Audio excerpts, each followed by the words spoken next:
Hello children, welcome to AIMS India's online classes. This is biology session. Excretion,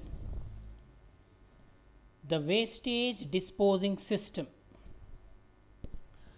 So far we have completed human excretory system and the problems related to excretory system,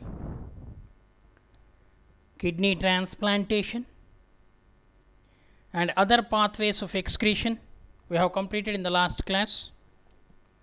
The necessary organs of excretion are lungs, remove the carbon dioxide and water, skin, eliminates extra salts, okay, in the form of sebum, which contains waxes, sterols, hydrocarbons and fatty acids. And our liver is an important accessory excretory organ. It eliminates the urea during the ornithine cycle. And intestine also removes excess of salts like calcium, magnesium, iron,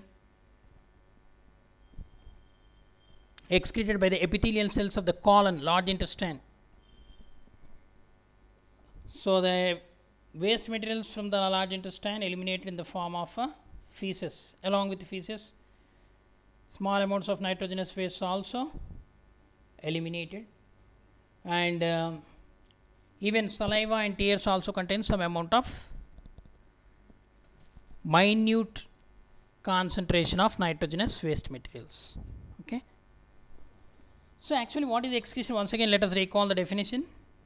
Excretion is the process of removal of nitrogenous waste products and their metabolites from the plants and animals. Okay. There is another important process related to excretion, that is osmoregulation. What is osmoregulation? It is another process performed by the kidneys. It is the phenomenon that regulates the body salts and water content of the blood. Okay. Both osmoregulation and excretion are important for maintaining homeostasis. Homeostasis means to keep the internal environment of the body constant. Okay children. So the waste products include nitrogenous waste materials, carbon dioxide, pigments. So I am saying pigments. What are the pigments excreted? Bilirubin, biliverdin, urochrome. Okay, pigments, excess of water, inorganic salts, vitamins and hormones. Even carbon dioxide and water vapor are excreted by lungs, while other waste materials are removed in the aqueous solution, means in the presence of water, through or in the form of urine. Okay children. The nitrogenous waste materials are the main waste products. What are the main nitrogenous waste materials? Urea, ammonia, uric acid. Okay. On the basis of their excretory products, animals are categorized into three. What are they? Aminotelic animals, which excrete ammonia as the main nitrogenous waste material. Example, aquatic animals such as bony fishes, hydra, and the tailed amphibians, tadpole larvae. Okay. Ureotelic means which excrete the urea. Certain aquatic animals like prawns. Tailless amphibians means frog, toad, and cartilaginous fishes means sharks and mammals. Ureotelic. And uricotelic means the animals which excrete uric acid as the main nitrogenous waste material. Insects, land reptiles and birds. Okay. So children, so far we have completed excretory system in human beings. In today's class we are going to discuss about the process of excretion in other group of animals. Okay. So let us proceed. Are you ready, children? Excretion in other organisms. Different organisms use varied strategies in excretion. Means different mechanisms, different organs of excretion they use. The specific excretory organs are absent in unicellular organisms. These organisms remove the waste products by simple diffusion. By simple diffusion from the body surface into the surrounding water. Example, protozoans and echinoderms, invertebrates. They pass out the waste materials mainly by diffusion through cell membrane or body surface or plasma lemma. Okay. Next, the freshwater organisms like amoeba, paramecium, they possess osmoregulatory organelle called contractile vacuoles. So first of all, you have to know what is osmoregulation. Osmoregulation means the process of removal of excess of water from the body is called osmoregulation. Okay. So what is the osmoregulatory organ of human beings? Kidneys. Okay. Likewise, in amoeba, paramecium, in freshwater animals like amoeba, paramecium, contractile vacuoles are present. It collects the water and waste from the body, swells up, reaches the surface and bursts to release its content to outside. The main excretion takes place through body surface by osmosis. Okay. So here you can see here is the amoeba. The step 1, water enters due to osmosis. Why water enters inside? What is the necessity? Because as they are living in the fresh water, the cytoplasm salt concentration is more than the medium in which they are living, fresh water. So that there is a difference in the concentration, and the outer body wall or plasma membrane, this both two different concentrated solutions are separated by plasma membrane. So immediately, so more there is a chance of more entry of fresh water into the body. So if it enters continuously like that, what happens? Animal may die. To prevent that, the excess of water enter the contractile vacuole, special structures called contractile vacuoles. These contractile vacuoles swells in size, and the contractile vacuole moves to the edge of the cell, and finally it bursts and expels the excess of water. So like this, the cyclic osmoregulation process continues. If this process or contractile vacuoles are absent, then what happens? Animal will die. So that's the reason why. So scientists conducted experiments. What they have done? They have taken the amoeba which lives in the fresh water. They placed it in the marine water or salt water. What they have observed is the contractile vacuole disappeared. Contractile vacuole disappeared. This is because if contractile vacuole is present, again it has to remove the water. If it is kept in the concentrated solution, the body cytoplasm concentration is less than the external environment, then there is no need of contractile vacuole. Okay. So like that, in freshwater animals, there is separate mechanism which removes the excess of water from the body, that is called osmoregulation. Okay. Next, excretion in other animals. Here the chart is given, the different excretory organs. Other animal groups have the special tissues for excretion. So let us see. Name of the animal: protozoa, means amoeba, paramecium, euglena. Okay, the excretory system, there is no special excretory system, simple diffusion from the body surface into the surrounding water. In Porifera and Coelenterata, the primitive multicellular Porifera and Coelenterata means hydra, sponges. I am giving example so that you can get a complete idea of the phylum. Okay, here amoeba, paramecium you can consider. Here sponges, hydra. So water bathes almost all their cells in similar fashion like diffusion. Then platyhelminths and nematyhelminths. Platyhelminths and nematyhelminths means flatworms and roundworms. Intestinal parasites they are. They possess special structures called flame cells. Flame cells. Okay.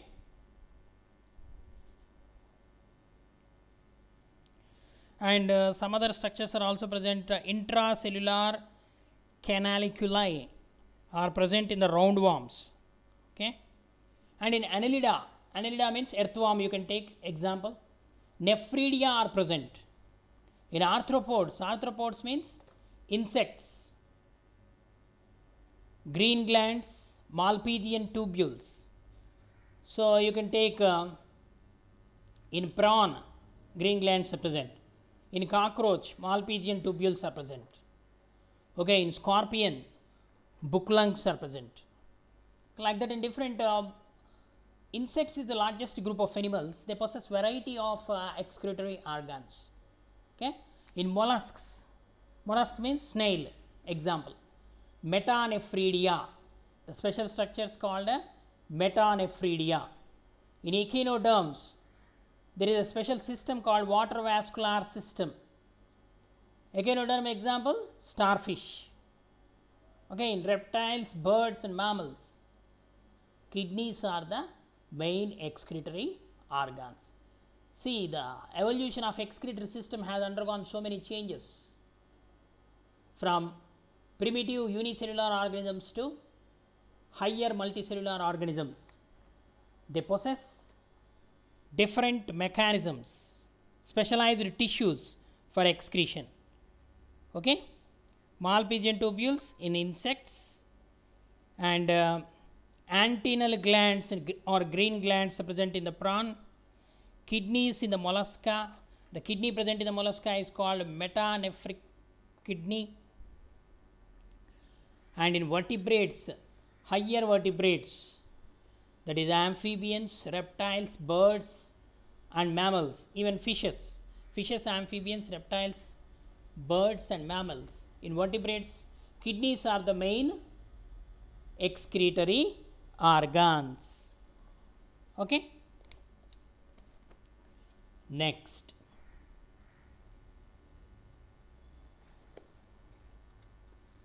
the multicellular organisms, they possess different excretory organs for removal of waste materials from the body. The structural and functional complexity of excretory organs increases from sponges to animals. Sponges means Porifera to mammals. Okay. Sponges and coelentrates, they do not have specialized excretory organs as water bathes almost all their cells. Okay, in the table itself we have come across. The excretory structures appear for the first time in flatworms, means platyhelminths. They are known as flame cells. See here the structure of flame cell. So here in your textbook it is not given.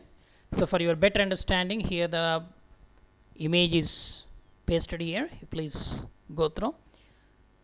These are flame cells. Flame cells means actually individual flame cell. If you take, they possess flame bulb and tuft of cilia are present. The movement of the cilia inside this duct, okay, appears to be like a moving flame. That's why they are called flame cells. Okay, they possess protonephridia and excretory pore.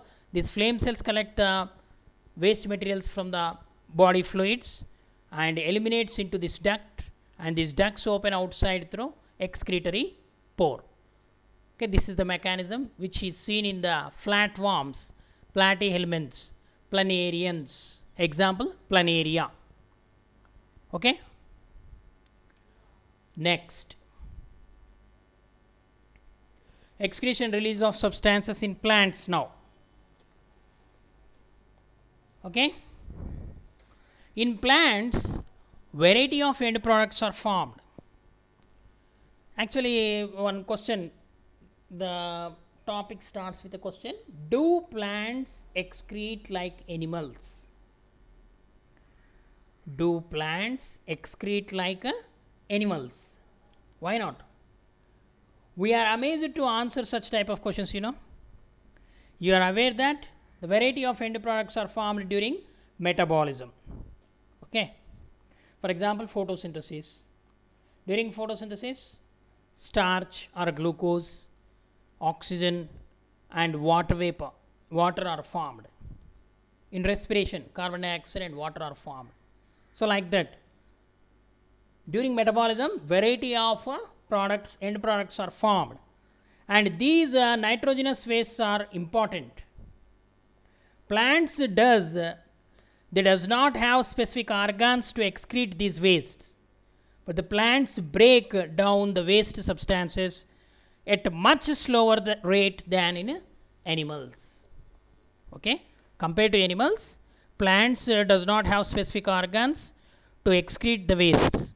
What they do, the plants break down the waste substances at much slower rate than in animals. Hence, the accumulation of waste is also much slower in plants.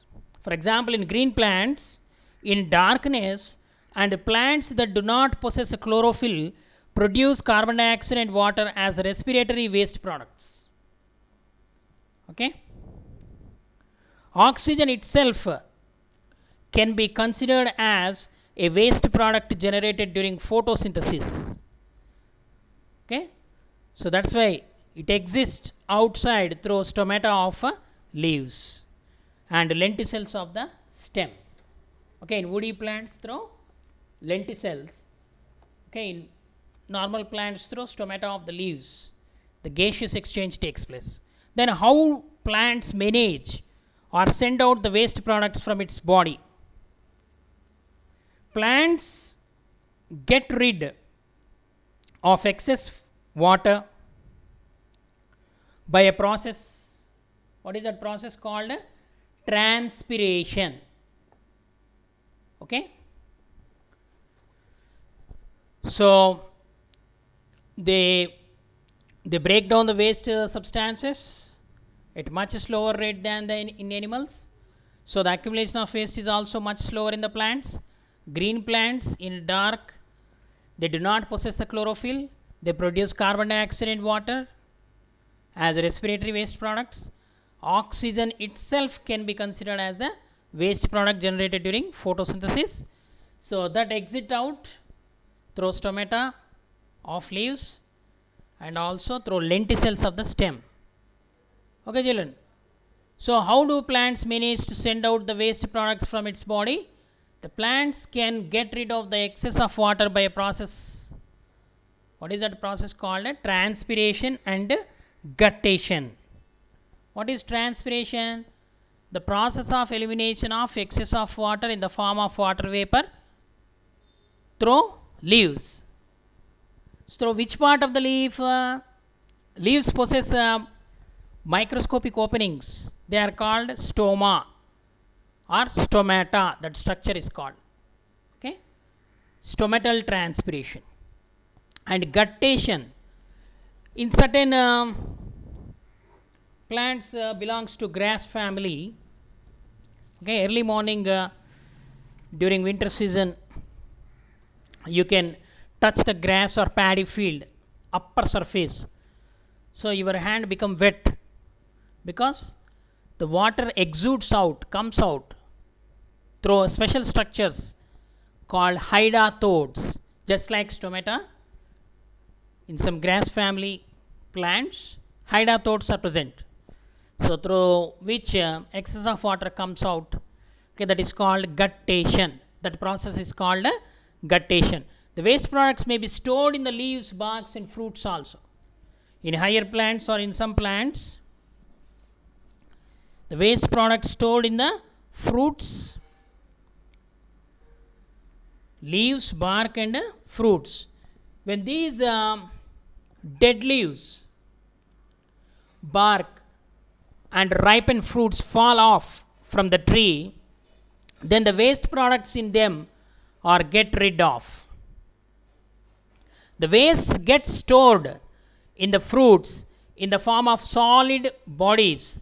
They are called rhaphites. The waste material stored in the fruits in the form of solid bodies called rhaphites. So, however, the several compounds are synthesized by the plants for their own use, especially for defense. What is the meaning of defense? Means for protection. You know very well, plants also have so many, they are immovable, they cannot run away from the enemies. They have to defend themselves where they are surviving. So in order to defend, they store certain chemical substances and toxins in their different parts of their body so that they can protect themselves from the grazing animals or browsing animals, means herbivorous animals. Okay, it is one mechanism they adopted, not in all plants, certain plants, okay, for defense. And many plants synthesize the chemicals and store them in roots, leaves, seeds for protection against the herbivores. Protection against the herbivores. So most of the chemical substances which are secreted by these plants, they are unpleasant to taste, means very bitter to taste. Hence the herbivores usually do not prefer to eat such plants. Okay, some of the chemicals are toxic and may even kill the animal that eats them. Okay, and some of the plants secrete chemicals when injured. So these chemicals seal the wound and help the plant to recover from an injury, wound healing. Okay, some of the plants release attractants for other organisms which will help the plants for pollination, for seed dispersal or even in their nutrition. Okay, so let us take examples so that you can understand better. For example, if you see the plants of